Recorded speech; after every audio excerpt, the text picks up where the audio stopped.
Hi అండి, welcome back to my channel Bobby గారు అమ్మాయి. ఇవాళ నేనైతే చాలా డేస్ నుంచి పోస్ట్ చేస్తున్న షార్ట్స్లో అయితే చెప్పేస్తున్నాను కదా, సంబరం వీడియోస్ అనేసి. తెలిసిన వాళ్ళకైతే తెలిసినంత వరకే, కాకపోతే తెలియని వాళ్ళంతా చాలామంది అసలు ఈ సంబరం ఏంటి, అసలు దీన్ని ఎందుకు చేస్తారు అని చాలామందికి డౌట్ ఉంటుంది కదా. ఇవాళ అయితే నేనైతే చాలా క్లారిటీగా డీటెయిల్డ్గా ఎలా చేశారు ఏంటి, వీడియోతో పాటు అసలు ఎందుకు చేస్తారు అనేది కూడా తెలుసుకుందాం, వచ్చేయండి. ఏ ఊర్లో అయినా ఉందో లేదో నాకు తెలియదు, కానీ మా ఊర్లో అయితే చనిపోయిన తర్వాత చాలామంది దేవుళ్ళుగా అయితే మారతారన్నమాట. ఇది కూడా వీడియో చేసి పెట్టాలా అని మాత్రం ఎవ్వరూ అనుకోవద్దు, ఎవరి సెంటిమెంట్స్ వాళ్ళకు ఉంటాయి కదా అండి. పర్టికులర్గా నేను వీడియోస్ పెట్టిన తర్వాత ఫస్ట్ టైం వింటున్నామండి అనేవాళ్ళు చాలామంది ఉన్నారు.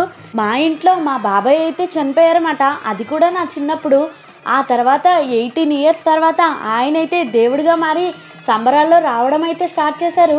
ఇంకా అలా ఎవరి దేవుడు వచ్చినప్పుడు వాళ్ళైతే సంబరం చేసుకుంటారన్నమాట. నిజంగా ఇదైతే చాలా హ్యాపీ థింగ్ అండి. నా వరకు అయితే ఒక చనిపోయిన మనిషి మళ్ళీ మన దగ్గరికి వచ్చి మనతో పాటు కొన్ని క్షణాలు గడుపుతున్నారంటే అది అసలు చెప్పలేని ఆనందమే కదా. అలా మా ఇంట్లో మాత్రమే కాదండి, మా ఊర్లో చాలామంది ఇళ్లల్లో అలా చనిపోయిన వాళ్ళు చాలామంది దేవుళ్ళు అవుతారన్నమాట. అలా అంతమంది కూడా ఎప్పుడైతే ఒకరి సంబరం జరుగుతుందో ఆ సంబరంలో ఊరంతా వచ్చి వాళ్ళ ఇంట్లో ఉన్న దేవుణ్ణి బయట పెట్టుకుని ఇంకా అలా సంబరం అయితే చేస్తారన్నమాట. ఇదైతే కొంతమంది ఓపిక తగ్గట్టు 5 days చేసుకుంటారు, కొంతమంది అయితే 1 day మాత్రమే చేసుకుంటారు. ఇలా 5 రోజులు కూడా ఫస్ట్ డే అయితే మంచినీళ్ళ చెరువు దగ్గర ముందు 2-3 days ముందు దేవుణ్ణి అయితే పెడతారు. అలా దేవుడిని పెట్టేసి వచ్చిన తర్వాత దీనికి కూడా సేమ్ పెళ్ళిలాగానేనండి, ముహూర్తం పెడతారు, పసుపు కొడతారు. దానికి ఒక ముహూర్తం పెట్టుకుని ముందుకైతే వెళ్తారన్నమాట. ఫస్ట్లీ అయితే ఫస్ట్ డే రోజు నైట్ టైం అయితే స్టార్ట్ చేస్తారన్నమాట ఈ సంబరం అనేది. కొన్ని షార్ట్స్లో కూడా పెట్టాను బ్రీఫ్గా, అవైతే ఒకసారి చెక్ చేసేయండి ఇంట్రెస్ట్ ఉన్న వాళ్ళు ఎవరన్నా. వాట్సాప్లో స్టేటస్ పెట్టినప్పుడు చాలా మందికి వచ్చిన డౌట్ ఏంటంటే అసలు వీళ్ళు ఎందుకు ఇలా కొట్టుకుంటారు. మనలో చాలామంది నమ్మేది ఏంటి, దేవుడు అంటే ఏదైనా తట్టుకునే శక్తి ఉంటుంది దేవుడికి అనే కదా. వీళ్ళు కూడా దేవుడు వచ్చినప్పుడు ఇలా కొడుతుంటే వాళ్ళకి ఏమీ తెలియదు, చాలా సంతోషంగా ఉంటారన్నమాట. అదే నిదర్శనం, వీళ్ళ మీదకి దేవుడు వస్తున్నాడు అంటే ఇంకా ఉత్తప్పుడైతే ఆ కొరడ ఒక్కటి దెబ్బ తగిలినా మనమైతే చలించిపోతాము, అంత గట్టిగా తగులుతుంది.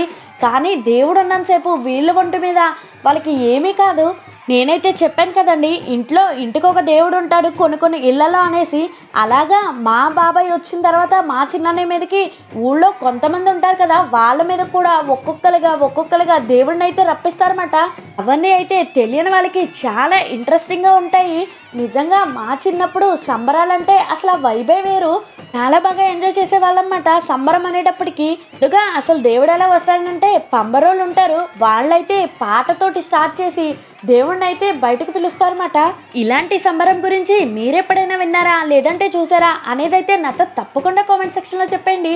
ముందు రిలేటెడ్గా దీనికి సంబంధించిన వీడియోసే ఉంటాయి, అవన్నీ మిస్ అవ్వకుండా ఉండాలంటే వీడియో నచ్చితే లైక్ చేసేసి బాబీ గారు అమ్మాయి ఛానల్ని సబ్స్క్రైబ్ చేసేసుకోండి.